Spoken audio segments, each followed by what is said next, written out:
Ethiopia, 1997. Senayet watches as her mother Yetnebersh prepares injera for the family.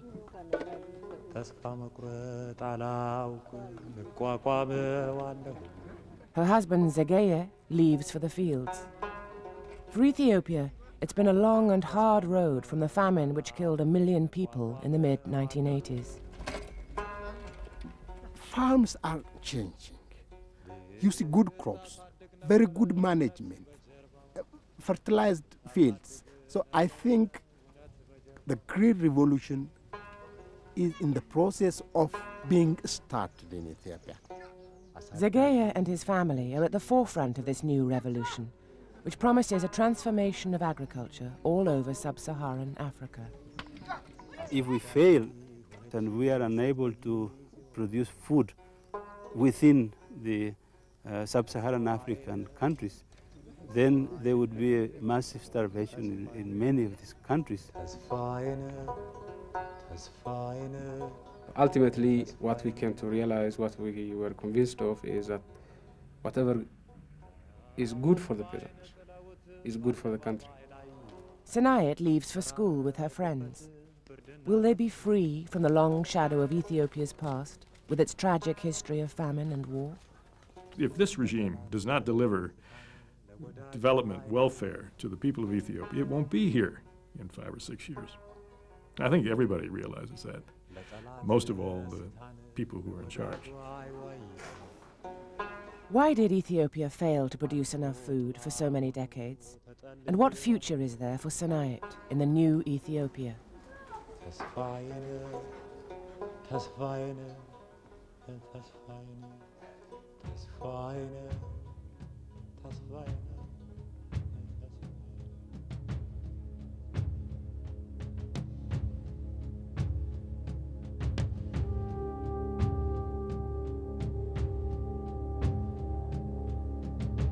It was absolutely severe, and it was a very, very shocking experience for all of us there.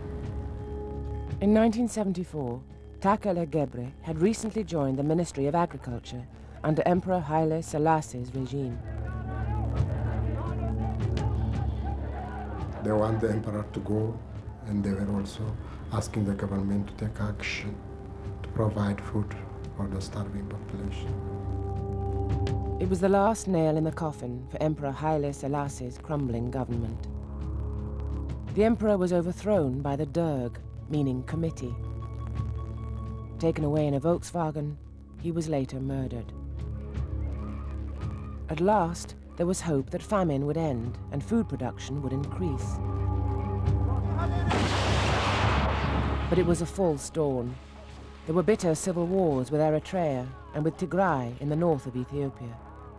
Then, in 1977, war with neighboring Somalia, great loss of life, and yet more neglect of agriculture.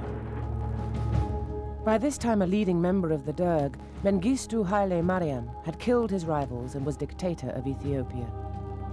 Mengistu called on the youngsters to go and fight and defend their country, and a lot of them really were in the fighting, and therefore there was not enough labor in the land to work. With massive military backing from the Soviet Union and more than 500,000 men under arms, agriculture became another casualty of cynical Cold War rivalry. There was a lot of using of this rivalry to basically get away with murder, literally, domestically. Bad economic policy, corruption, suppression of human rights, every kind of evil thing was delivered on the African people. Then, an even worse disaster. Another drought hit Ethiopia in 1983, causing the harshest famine in living memory. Mengistu's failure to develop agriculture meant little reserves of food to relieve the famine. Even worse, he used food as a weapon in the civil war, preventing relief supplies reaching famine areas like Tigray, which were in rebel hands. A former rebel leader, Meles Zenawi, remembers this bitter history. In 84, 85, what we faced through a combination of drought and political callousness was the threat of genocide, a very real possibility of a whole people ceasing to exist. Food aid poured in, but it treated the symptoms, not the cause. 6 more bloody years of dictatorship and civil war. Then the collapse of the Soviet Union in 1991 and abrupt withdrawal of military support. The end of the Cold War was a real blessing. Now, it may mean that they're not getting as much aid as they used to, but you know, that was all false gold. It was misused, it was abused, it was wasted, it was corrupted, and I mean, both sides played the game, and I don't think you had any development really to speak of coming out of it. In 1991, the regime fell to the combined rebel forces under Meles Zenawi. After decades of war, a new hope for Ethiopia that there might at last be a future without poverty and famine.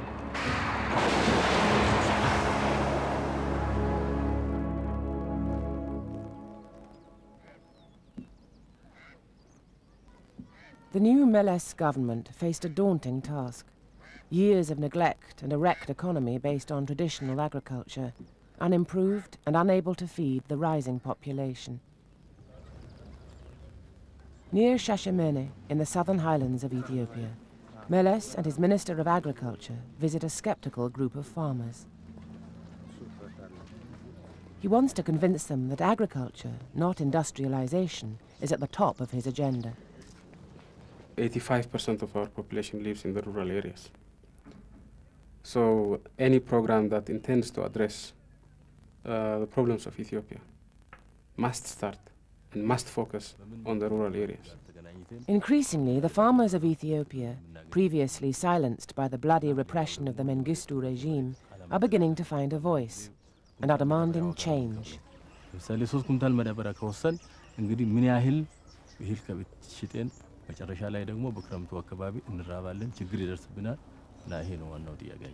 እንደምታውቁት ማዳበሪያ ከውጭ ነው የምናስመጣው። They want to escape from the hard, grinding poverty, which is the reality of rural life in Ethiopia. A poverty which means that, in an average year, 2/3 of families go short of food. Galeta and Alamayu are typical, very poor farmers. They sustain themselves and 5 children on just half a hectare. I've seen this poverty over and over in Africa, and not only Ethiopia, but in Sudan, in Tanzania, in other parts. Farmers are extremely, extremely poor. And I see this happening with this farmer, Geletu.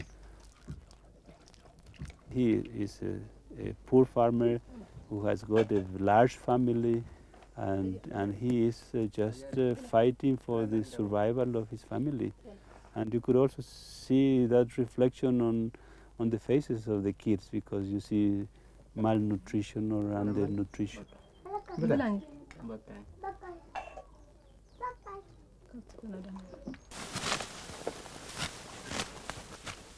Galeta harvests his wheat. Traditional agriculture involves huge amounts of hard human labor with pitifully small returns. Farm families eat what they produce and go hungry in bad years. It is an agriculture with no future and with no hope of adequately feeding the rising population. There is no way out, actually. Our agriculture has to change. When I went to school, we were talking about 25 million people in Ethiopia. Now we are talking about 56 million people. There are more mouths to feed these days. And we are not increasing the size in land, you know, it remains the same. You cannot continue producing the way you do now, producing for subsistence. It just has to change. Traditional agriculture means that in Ethiopia, nearly 1 in 5 children die before their 5th birthday. With 9 million farm families living off the land, the Meles government urgently needed an effective model for changing traditional agriculture. But what should be the basis for the total transformation that was needed? Agriculture has to become modernized. Agriculture has to be led by science, modern science. There is no other way out. We need to produce more on a unit of land, and to produce more on a unit of land, you need to adopt science-based agriculture. The wheat revolution brought with it many changes. The key model for how a traditional agriculture could be transformed was the Green Revolution, which swept through India and Pakistan in the 1960s and 70s. It had been led by agricultural scientist Dr. Norman Borlaug. Today we have many critics of science and technology, and unfortunately many of them come from the affluent nations whose grandparents were starving 40 or 50 years ago. How short our memory is, especially when it comes to food and hunger and famine and misery. India and Pakistan's revolution in agriculture had been driven by one of the worst famines in recent history. In the late 1950s and early 60s, more than 3 million people died, and there were predictions that tens of millions would follow. Borlaug completely rejected this terrifying pessimism. He and his scientific colleagues persuaded the governments of India and Pakistan to adopt a simple technology package based on fertilizer and improved seed. They started an astonishing transformation, later dubbed the Green Revolution. Wheat production increased fourfold over a 15-year period. There was this huge harvest, mountains of bagged grain by the railroad sidings waiting to be shipped, unthrashed grain on the threshing floor, still some of it out in the field, bullocks still trying to thread this out when they should have been plowing for summer rice lands. And finally it was so bad they had to close the schools and store the grain. The snowball effects, when it starts to move, it gains momentum as it goes down the side of a mountain, and you can't control it. And the farmer of today is a very happy person as yesterday's dreams become today's reality. The critical question is, can a similar green revolution happen in Africa, with so many political divisions, with such a huge range of crops and cultures, and with so little infrastructure? The basic requirements were scientific expertise, financial backing, and political will. The vision that brought these together came from the late Ryoichi Sasakawa, who headed a large Japanese foundation and provided the financial backing. Sasakawa persuaded Borlaug to provide the scientific expertise, and with Jimmy Carter, they secured the political influence. And so a new initiative, the Sasakawa Global 2000 program, was born. Starting in Ghana in 1986, SG 2000 has worked closely with more than a dozen African countries to transform traditional agriculture, and several million farmers have directly benefited. The end of the Cold War meant that in 1993 they could at last go to Ethiopia. To direct their program there, Dr. Marco Quinones was transferred from Tanzania. Before coming to Africa, he had been an agricultural scientist and commercial farmer in Mexico, but Borlaug persuaded him to leave all that behind. I just, with my eyes closed, I came to help him. I thought I was coming for a couple of years only. It's been more than 12 years now. And somehow I got the virus of Africa. So I'm staying here and I'm very happy. The first thing he did before we started the program in 1993 was take me to Tanzania to show me his activities in Tanzania. I saw what's possible, and I honestly wanted to see this happen in Ethiopia. And I was absolutely convinced his style of doing things are working. Really bring them to the front. But Takele Gebre, a former head of extension for Ethiopia's Ministry of Agriculture, joined SG 2000 to help integrate the new approach into the ministry's own program to reach farm families. Organization in trying to make this farmers' organization more viable. Breakfast for Zegeye, Yetnebersh and their family. They have 10 in their household, though only 3 children.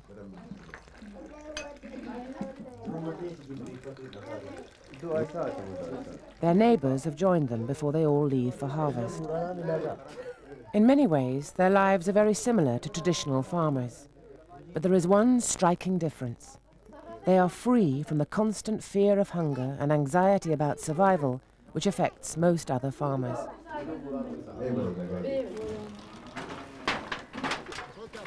They have 1 hectare of family land and rent an additional 2 hectares, cultivating maize, wheat, teff, and potatoes. The major change for this family was their adoption of a Green Revolution package developed in Ethiopia. It is a simple package which doesn't require machinery, is easy to understand and to apply, and produces an outstanding harvest.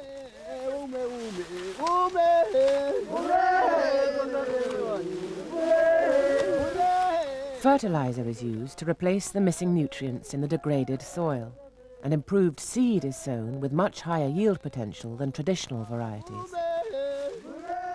Farmers use the package on at least half of their own land, so they have a real stake in the outcome, and they learn by doing it themselves. Zegeye's yields far outstrip those of traditional farmers, which in Ethiopia are amongst the lowest in the world, at an average of 1.5 tons per hectare for maize. Zegeye was the first farmer in this general area who, in maize, was able to attain 10 tons per hectare, which is something that they never before believed they could attain. He is a very sharp man. Particularly, I believe one of the reasons why he is sharper than others is because he had early access to education.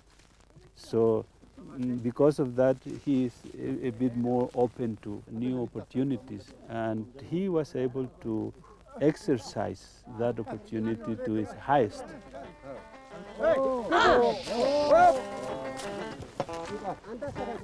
Clearly, the package can produce dramatic improvements with a farmer like Zegeye. But how do you get the momentum going to create this transformation for a whole society? Just as Borlaug and his colleagues had done in the first Green Revolution. One of the most important factors is political commitment. Hello, Mr. President. How are you this Good morning? to see you. I'm good to see you. 1997. Prime Minister Melles welcomes Jimmy Carter and his wife Rosalind. Good to see you. Together with leading experts in agriculture, they are on a tour of the Shashamene area to see what's actually happening on the ground. We've been all around Awassa since a good many of the women's projects. I've known Melles since he was a guerrilla fighter, trying to overthrow a communist dictator, Mengistu. I used to meet Melles in the airports when he would come to Paris or come to London or come to Nairobi and bring his war maps with him under his arm, and we would spread the maps on the floor in the airport reception room, and he would show me how he was orchestrating his guerrilla fighting against Mengistu's forces, against the Derg forces. So I've known him for a long time. President Carter was unique in the sense that he was prepared to listen to what we are trying to say, as well as talk. And that was very important in encouraging me to treat him as a friend, a very real friend. Different experts have proposed competing models for agricultural development, but which should Ethiopia choose? Melles' friendship with Carter proved to be a turning point. The decisive moment had come 3 years earlier. In 1994, Melles and Carter had gone with Dr. Quinones to see some of the SG 2000 test plots. When we came here after the program did start, it was highly successful, and he was overwhelmed with interest. They had gone incognito in casual clothes and were not recognized. The farmers spoke frankly about past government failures, but enthusiastically about the new technology. The farmers were telling him that at the beginning they did not trust us because they thought we were coming from Addis Ababa, and they had been there in their place for 30 or more years doing farming. So how can somebody coming from the big city teach them how to produce more? They wanted to demonstrate to us that we were wrong. And then they said, they admitted, they said, we proved to be wrong ourselves. And that message went to Meles, because they were telling Meles exactly in those words. Their package was increasing productivity on peasant farmers' plots by a factor of 2 or 3, 200%, 300%. I saw it. So it was clearly working in terms of increasing productivity. But this is a package that succeeded utilizing the resources of the peasant himself and our own extension workers. So it was very clear that it was successful and replicable. Therefore, we adopted it.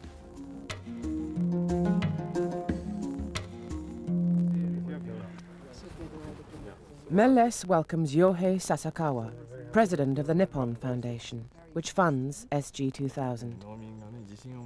Like his father, Yohei Sasakawa believes that with innovation and commitment, Ethiopia can free itself from hunger and malnutrition. 非常に非官僚的なシステムでございまして、大胆に柔軟に、そして、前例にとらわれずにですね、カントリーディレクターに最大限この権限を与えまして、彼の能力のすべてをですね、この農民に与えると。Their approach is unique and very much to our liking. Unique in the sense that they do not come up with a completely worked out set of formulas that will save the world.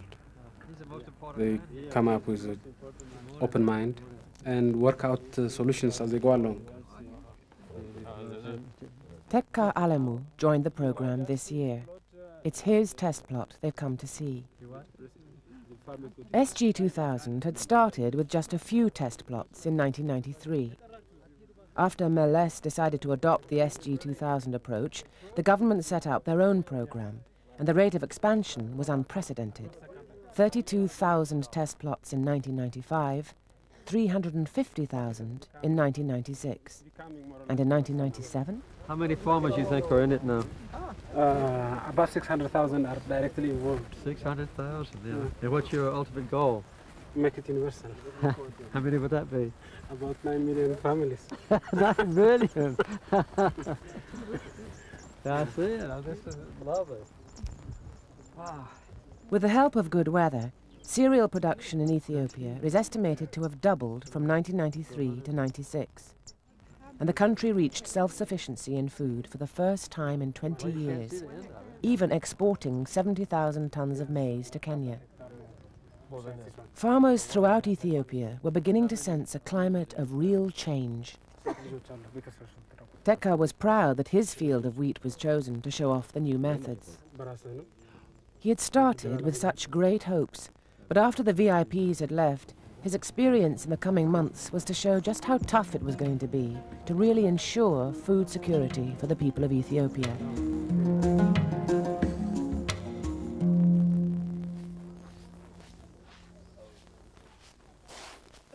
Tekka and his wife Tsahai live near Shashamene. They farm a hectare of land. Half is wheat, a quarter sorghum, and a quarter is teff, a grass-like cereal crop unique to Ethiopia. It is fermented teff which is used for the Ethiopian national dish, injera, which Tsahai prepares for their family. They have 8 children, and this puts huge pressure on their ability to feed themselves from 1 hectare of land. Adopting improved methods seemed like a lifeline for this family. By August, using the new methods, Teka's wheat had gone from strength to strength, despite erratic rain in the growing season. His anxiety was that too little rain would mean that his crop might not grow to its full potential, and so justify his investment in fertilizer. By October, the rains should have stopped, so that the wheat could ripen and dry out ready for the harvest. But it rained continuously for weeks.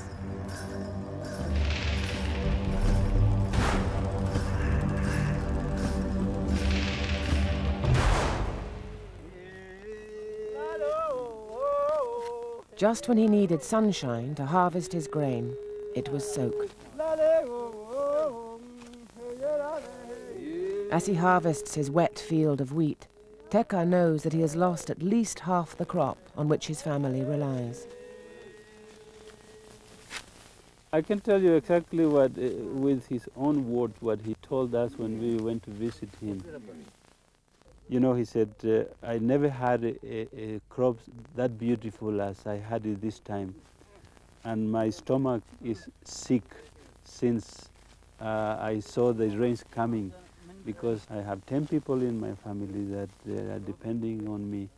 And that crop is the only thing I have. So if it gets spoiled, I don't know what I'm going to do.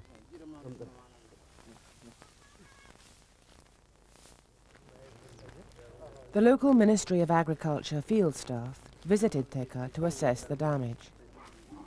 These development agents had enthusiastically adopted the production package. It had given them the power to really help farmers, and they had made a great contribution to the huge increases in harvests up to the previous year. So Teka's loss was a devastating blow for them as well.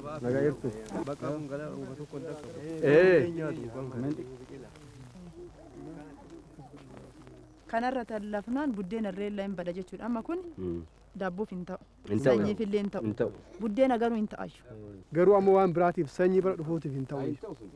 Sanyii bara dhufuutiif waan hin taaneef kun waan wanti baranaa kun waan inni fidee homaa godhuu hin danda'amu. Kadir had led the extension team to their initial success. Their advice had been good. The problem wasn't with the technology package, so he wants to convince Teka to stick with it next year.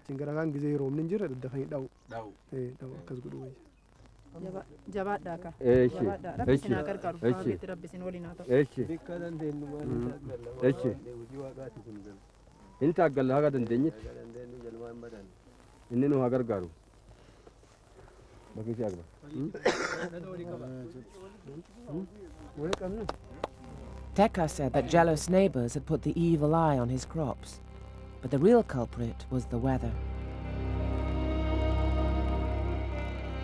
The key question remains: how do you create agricultural economies robust enough to keep countries going through bad years as well as good?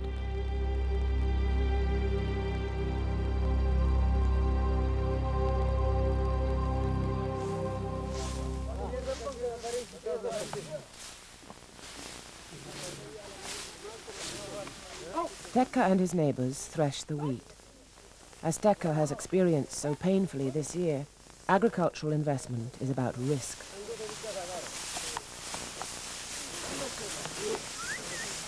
At least he used improved methods, so his yield is much better than in previous years, despite losing half his crop.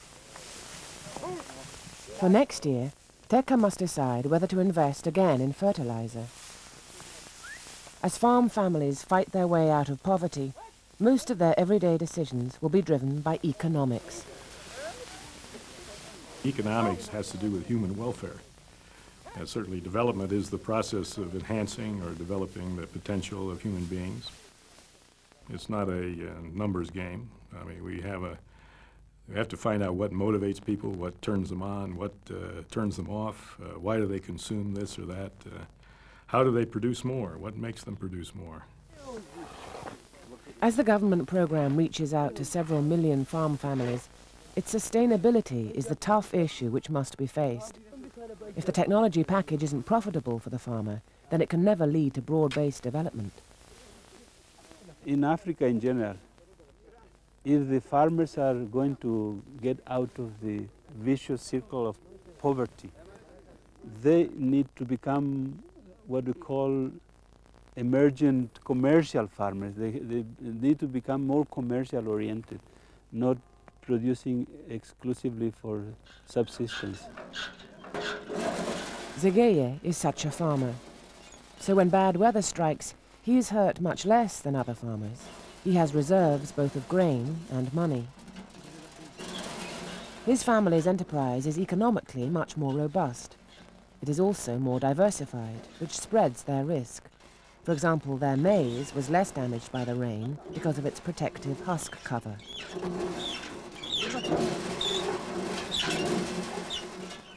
Once they produce additional income, they start saving, which is an important component to build assets. So by investing in building up capital, he's becoming quite an example in the community. And there are many people who are looking at those as examples of what the technology can do for them.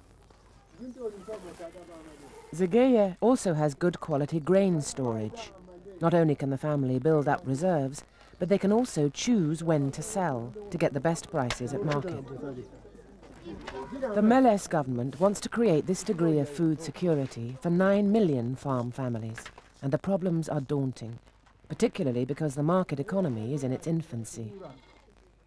It's only in recent years that farmers have had any real incentive to save and to invest, because the enterprise of farmers like Zegeye was crushed under Mengistu's regime.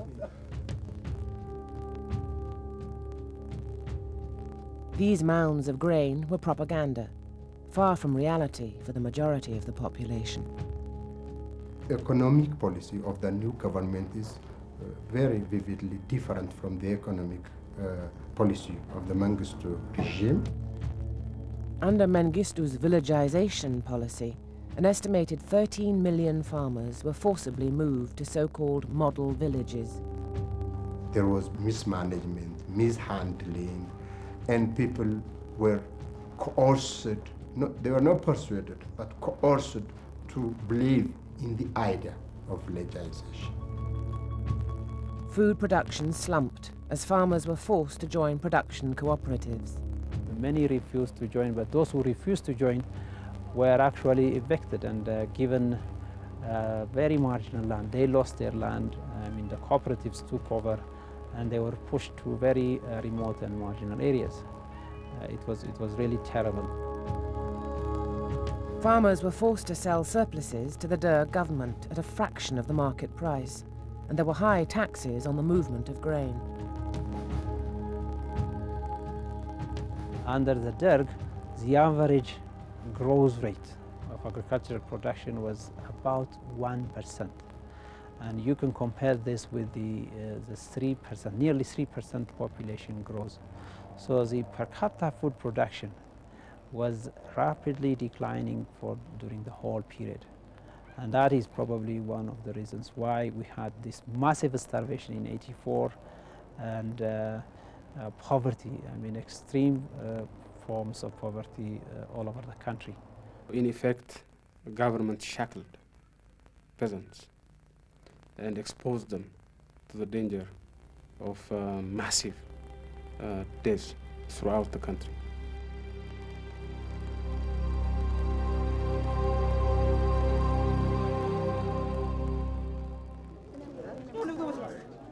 Today, Ethiopia has a historic opportunity to provide real food security for its people. During the Mengistu regime, Zegeye was unable to get a fair price for his grain, so he had little incentive to invest in new technology. When the Meles government took over, the freeing up of markets was a critical priority. The essence of our reform program now is one of liberalization and development of market forces, and not just in agriculture, in the other areas too.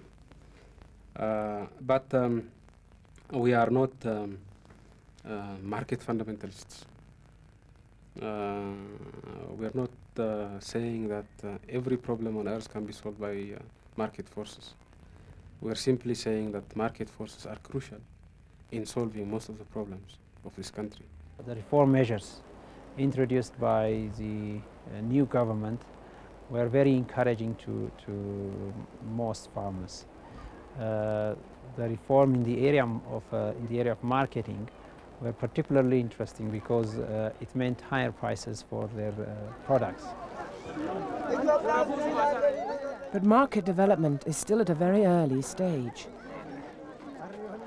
The way the market operates is very inefficient. In this country, you know, the level of infrastructure is very, very poor. And when you have minor changes in output, say if you have an increase in production, that would immediately result in low prices in some localities or localized areas. You may have deficit areas, but grain can't easily move from these surplus areas to the deficit areas. It's just that the infrastructure is not there.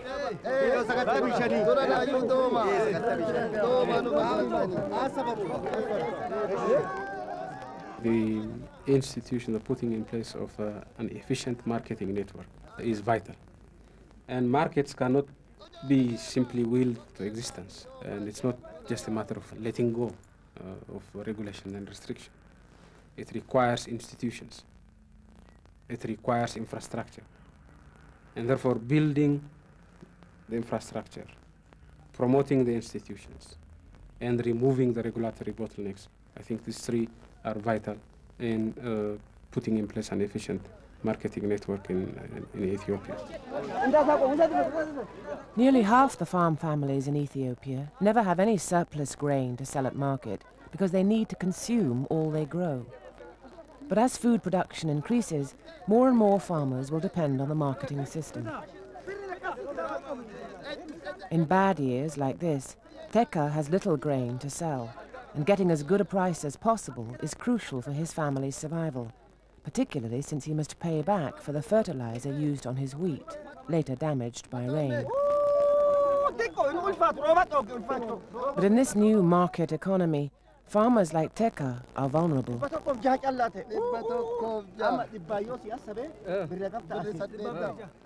In most cases, farmers are not aware of, you know, the weight of their grain because of the illiteracy, the high rate of illiteracy.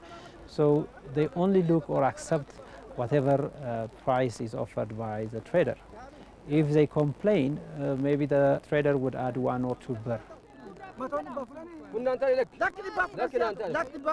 With no idea about how the weighing scale operates, then it is up to the trader to give whatever price. I think they are cheated on the weighing scale. They are also cheated at the price paid. The traders normally operate in collusion.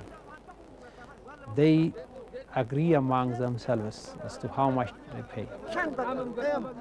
Farmers need to find ways of organizing themselves to protect their interests. Nonetheless, farmers are much better off than they were under the Derg. The deal is struck, but for Teka, the price is still far too low. He will have problems paying back for last year's fertilizer, and even more investing in enough for next year.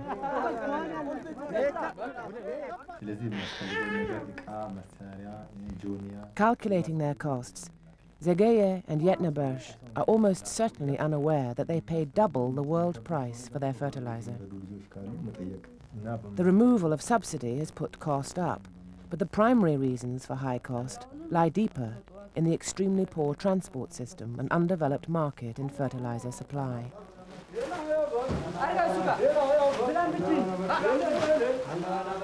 One side of the government's strategy to reduce prices is to open up the fertilizer business to the market economy.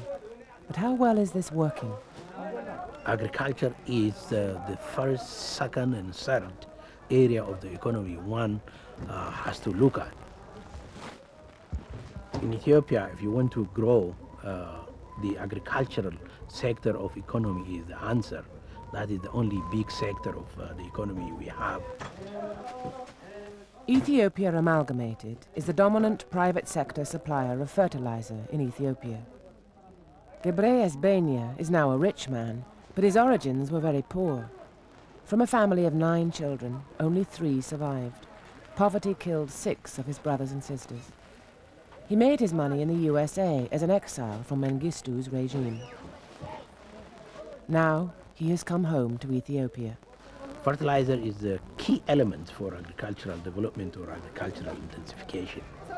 And my belief or my wish, the fertilizer subsector of this economy shall have to be free from any constraints, and the poor farmers are helped with both agricultural inputs and marketing their agricultural outputs.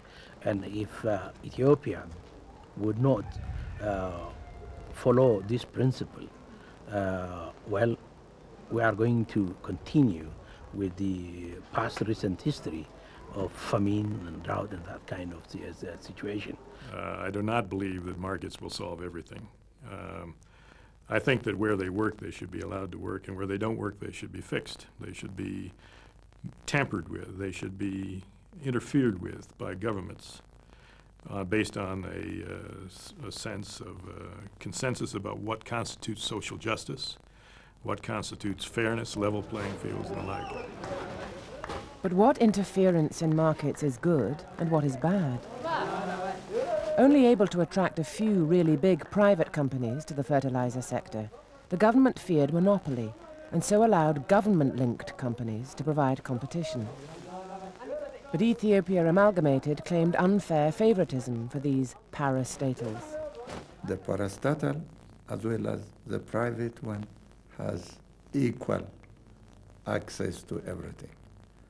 You know, no special treatment to the parastatal. There is a serious problem, and the policy and policy implementation do not work in harmony.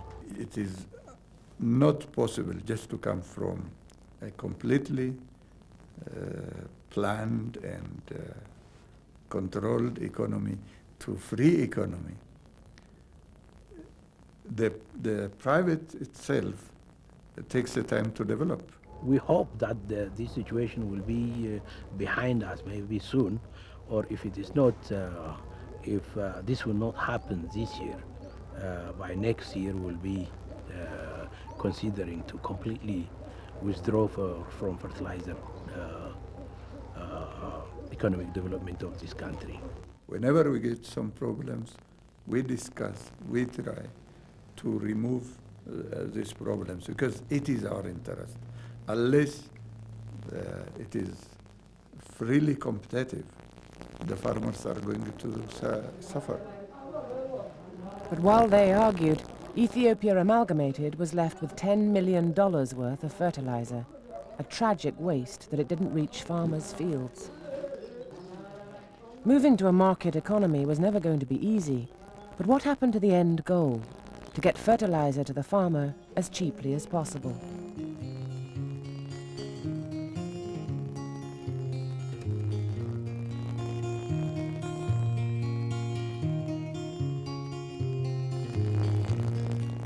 There is a joke that God came back to this world and to inspect the places he has created.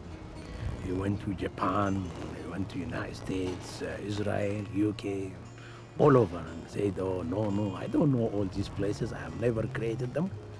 Finally he came back to Ethiopia and said, oh, this is the right place I have created, and nothing has changed since the day of creation. And so there is a lot to be done in this country.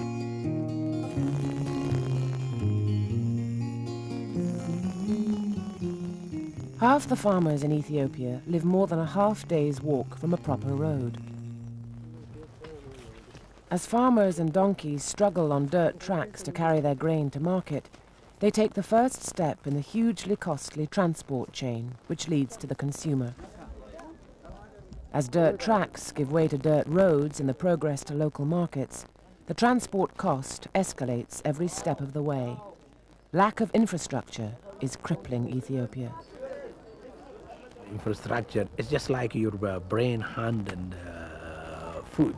And if you do not have this in place, you are incapacitated and you are disabled. the road network, the transport mechanism now, so that you can reduce the cost of bringing fertilizer in, and so that you can move the new surplus production from good producing areas into the cities, like into Addis. All of these are bottlenecks now on transport, because this transport thing, it's a choking bottleneck. Every stage through ever larger markets means more cost, a heavier burden on the economy, and worse prices for the farmer. As the Green Revolution takes off and more farmers bring their increased yields to market, surplus grain will flood the overburdened transport system.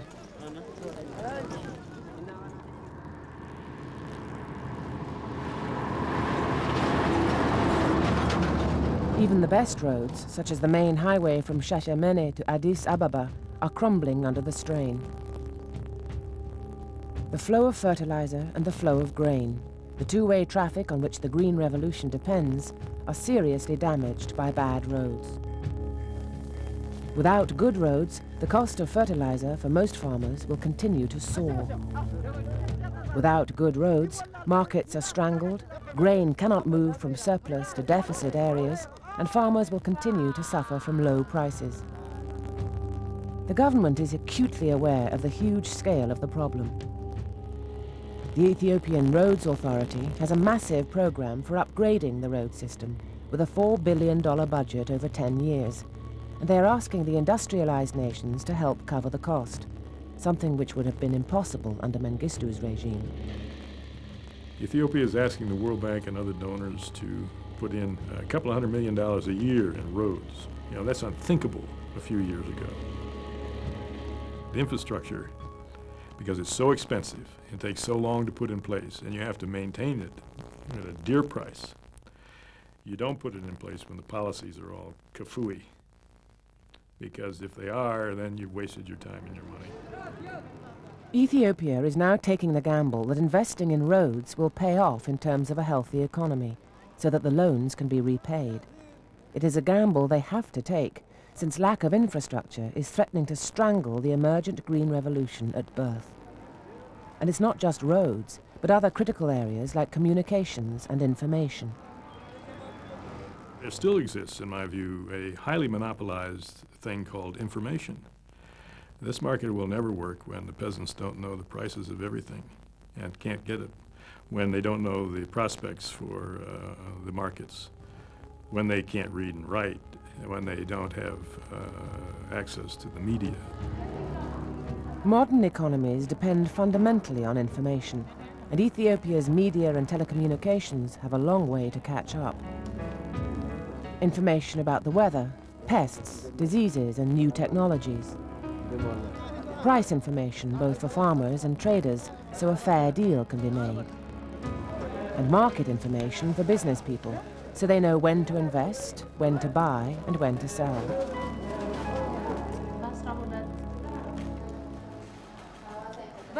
Telecommunications is a key area, and Ethiopia still uses very old technology in some exchanges. Over the last 100 years, Ethiopia has only installed 160,000 telephone lines. But now, the plan is to use new technology to introduce an additional 500,000 lines in just 3 years. If we don't get the telecommunications into the countryside, this whole business of information will be to the disadvantage of the producer, which means he won't produce. He won't produce as much as he could or should or might. Physical infrastructure may create the potential for a strong agricultural economy, but it is the families of farmers like Zegeye and Yetnebersh who will make it happen. Me, I think the household as the most important unit. Educating the family, improving the way of life of the family, changing their way of living, educating them all is the most important thing. The more educated people become, the more agriculture is going to develop in this country. Education will bring tremendous benefits for Senait and her classmates. Its role in development is too often underestimated. Investing in the skills of farm people is a major source of economic growth. It is essential for the country's future. Education will enable people to seize the opportunities created by changing technologies in developing markets. People who will never again accept the abuses of the past and who will demand a better future.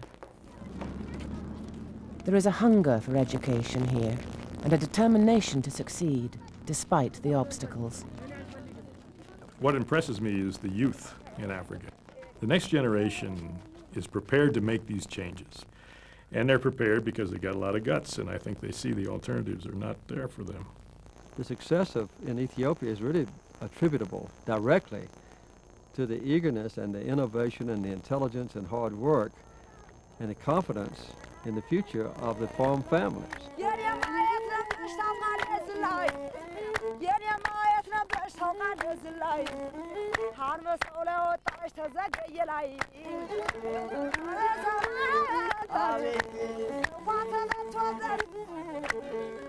I think that Ethiopia is in the first stage of a green revolution for sub-Saharan Africa.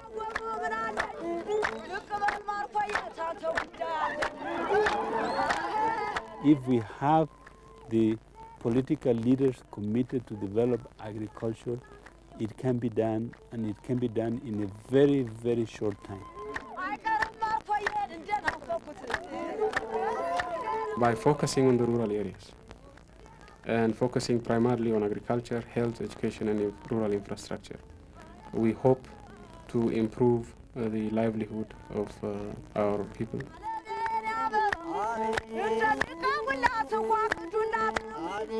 So far, so good. I think his leadership stamp is very apparent. And I just hope it can be sustained, because the alternatives are really very, very grim.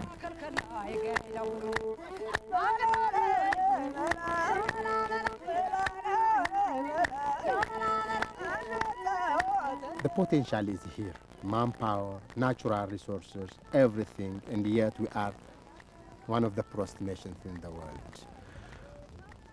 I think leadership will make a difference. I think peace and democracy and benevolent leadership will bring out this hidden potential.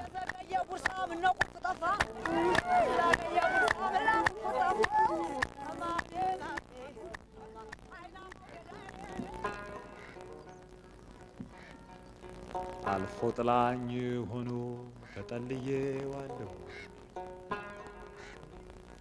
አልፎ ጥላ ሆኖ ተጠልዬዋለሁ ተስፋዬን ተስፋዬን ተስፋዬን ተስፋዬን ተስፋዬን ተስፋዬን